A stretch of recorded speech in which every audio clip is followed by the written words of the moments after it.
Biz hozir sening bilan biroz surishtiruv o'tkazib olamiz. Senga so'rovlarga bo'ldi yo yo'q deb javob berishga kerak bo'ladi. Demak, do'chirlar uchun birinchisiga o'xshat ulaganing bo'ldimi? Yo'q berishdi. Yo bug'u uchun dorilar ichganing bo'ldimi? Tunli tanlash bo'lmagan, nomerdan qizlarning qoldiratganlari bormi? Bor. Biror qo'shgan yigitlar so'rashgan yerdan qochganing bo'ldimi? O'z-o'zingga ishonishni yo'qotganing bo'ldimi? Ishonishni yo'qotganim bo'lgandir balki. Aha.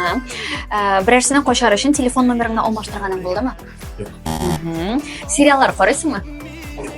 Сөйләшеп turganda yangi tanishingning ismini unutganing bo'ldimi? Ismini unutam qolib vaqt. Kishi ismlari bilan hozirgi sonini o'tirib o'qiganing bo'ldimi? Yo'q, hozir o'qiyapman. Yolg'on komplimentlar aytganing bormi? Yo'q. Biror ijrochi o'shingni shigarami? Bor. Aha. Birorsin o'pkalatgan ishini burishilganing